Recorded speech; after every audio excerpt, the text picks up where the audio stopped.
और उन्होंने पति के रूप में प्राप्ति के लिए तप भी किया है। सो आप भोले बाबा के पास जाओ, परंतु ना, मैं उनके पास नहीं जाऊंगा, वो समाधि में है, और समाधि से कभी नहीं उठाना चाहिए।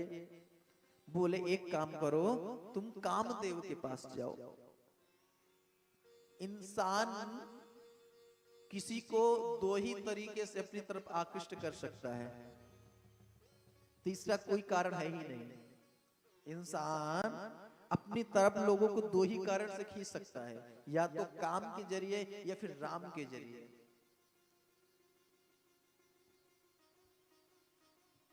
अब कामदेव को भेजा, कामदेव गए और वृक्ष के आड़ से उन्होंने बसंत ऋतु की एक निर्माण कर दिया अनेक प्रकार से।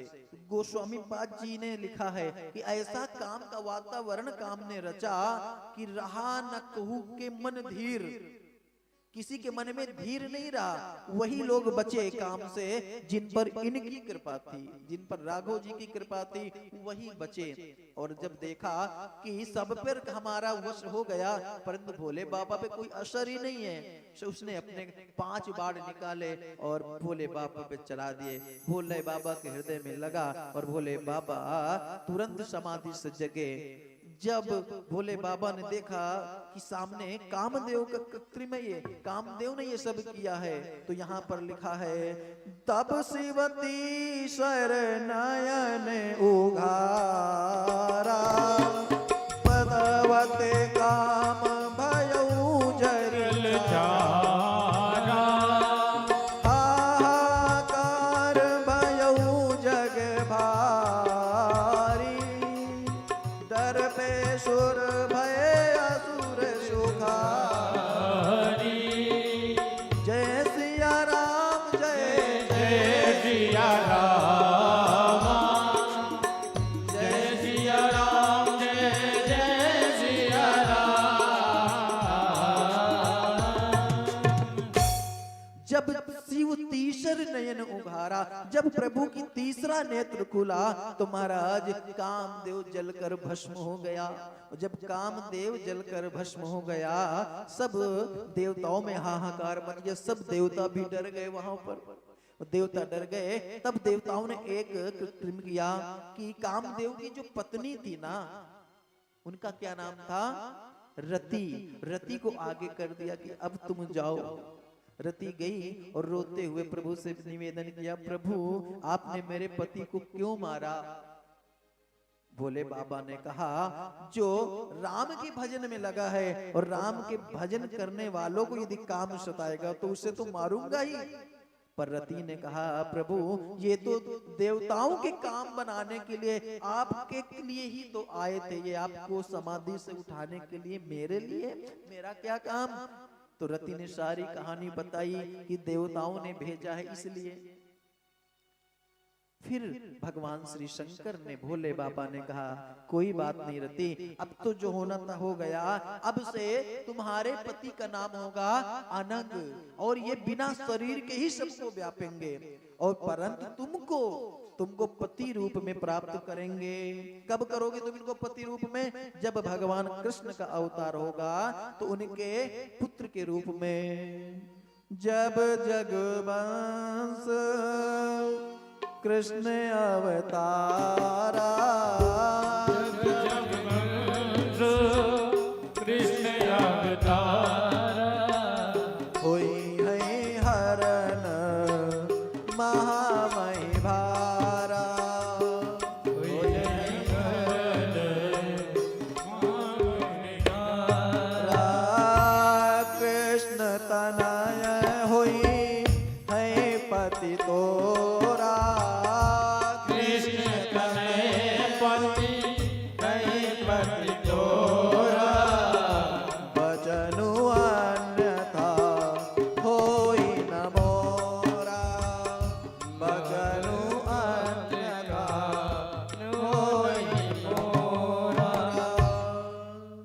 कृष्ण अवतार होगा ना, तब ये तुम्हारे पति भगवान कृष्ण के पुत्र के रूप में आएंगे, तब आप इनको पति रूप में वर लेना, ऐसा बोले।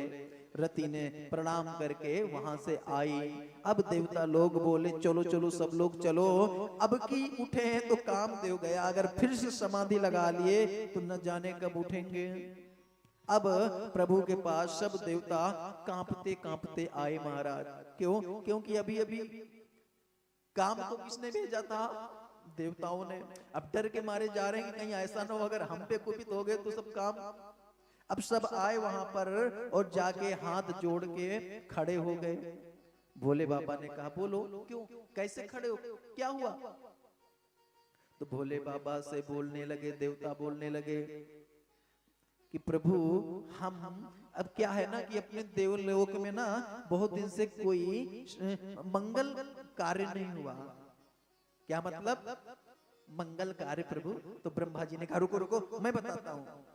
अरे प्रभु क्या हुआ कि ये सब ना ये देवता लोग आपका ब्याह देखना चाहते हैं।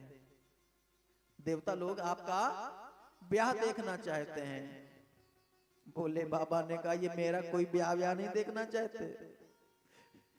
तारकासुर ने इनकी इतनी ठुकाई करी है कि ये चाहते हैं कि जल्दी मेरा ब्याह हो ताकि मेरा पुत्र उसको मारे, इसलिए सब यहाँ पे आए हैं। भोले बाबा ने तब ब्रह्मा जी ने कहा प्रभु कैसे भी करके आप कृपा करें। तब वहां से महाराज भोले बाबा फिर से बैठे और सप्त ऋषियों को भेजा कि जाइए और जाके वहां बताइए। अब सप्त ऋषि आए और आकर फिर से माँ पार्वती की परीक्षा ली। माँ पार्वती से कहा देखा मैं कह रहा था ना आपसे कि वो आपके लायक बिल्कुल भी नहीं। अब देखो ना उन्होंने काम को ही जलाकर भस्म कर दिया, वो तो अकामी है। तो महाराज पार्वती मैया ने कहा कि प्रभु आपको अकामी आज लग रहे हैं, मेरे लिए तो सदा से भोले बाबा अकामी थे, कभी उनमें कामना थी ही नहीं। उसके बाद बहुत अच्छी लगी बात मां पार्वती की सप्त ऋषियों को। सप्त ऋषि गए, सारा वृत्तांत हिमवान को बताया और हिमवान बड़े प्रसन्न भये। हिमवान शादी की तैयारी करने लगे। बोले रुको अभी ब्रह्मा जी के पास जाने दो मुझे, ब्रह्मा जी से लगन पत्रिका बनवानी है। अब सप्त ऋषि वहां से ब्रह्मा जी के पास आए और ब्रह्मा जी से कहा प्रभु शादी के लिए जल्दी से लगन पत्रिका बनाओ। तो भोले बाबा की शादी की लगन पत्रिका किसने लिखी? ब्रह्मा जी ने। कौन सी शादी थी? वैशाख मास शुक्ल पक्ष है, वैशाख मास शुक्ल पक्ष। और तिथि कौन सी थी? पंचमी। वैशाख मास शुक्ल पक्ष पंचमी तिथि। और दिन कौन सा था? गुरुवार। भोले बाबा की शादी कब हुई थी? वैशाख मास शुक्ल पक्ष पंचमी तिथि, दिन गुरुवार। ये लगन पत्रिका में लिखा गया। और जैसे ही लगन पत्रिका बन के तैयार हुई सप्तऋषि वो लगन पत्रिका हिमवान को दिया और हिमवान इधर शादी की तैयारी करने लगे। शादी का समय आया और शादी के लिए अब ध्यान देना, शादी के पहले क्या होता है? हल्दी रस्म वगैरह होती है। कम से कम 5 दिन तक दूल्हे को हल्दी लगाई जाती है। कितने दिन तक? 5 दिन तक। पर यहाँ क्या, यहाँ तो हल्दी वगैरह कुछ थी नहीं क्योंकि भोले बाबा के पास कोई नहीं था। अच्छा, शादी जिसकी होती हल्दी उसको लगता है, परंतु शादी हो रही भोले बाबा की हल्दी लगवा रहे हैं देवता लोग। ये मैं नहीं कह रहा हूं, यहां पर लिखा हुआ है भाई कि सब देवता लोग गए। अच्छा ही बताओ तैयारी किसको करनी चाहिए? दूल्हे को कि बाराती को? किसको सजाया जाता है? दूल्हे को कि दूल्हे को सजाया जाता है ना। अब देवता लोग गए, अपना अपना खुद सजने लगे, अपना अपना वाहन सजाने लगे। इंद्र अपना ऐरावत हाथी रगड़ रगड़ के स्नान करा रहे हैं। यमराज अपना काला भैंसा उसको रगड़ रगड़ के स्नान करा रहे हैं ताकि गोरा बना के छोड़ेंगे। अब इधर जिसकी शादी है वो चुपचाप बैठा, जिसकी शादी उसकी तरफ किसी का ध्यान ही नहीं है। फिर नंदी उनके जोते बोले प्रभु आपकी बारात है, आज आपकी शादी है, कम से कम आप तो आज तो कुछ कर लो। बोले बाबा बोले क्या करूं? बोले कोई बात नहीं, आपको श्रृंगार हम कर देते हैं। बोले बाबा ने कहा ठीक है कर दो। अब भोले बाबा का श्रृंगार कर रहे नंदी और उनके जो गण थे, 2 ही थे नंदी और भृंगी। क्या? बोले बाबा को जो जटाएं बिखरी हुई थी ना, उनको मोड़ के यहाँ पे जूड़ा बना दिया।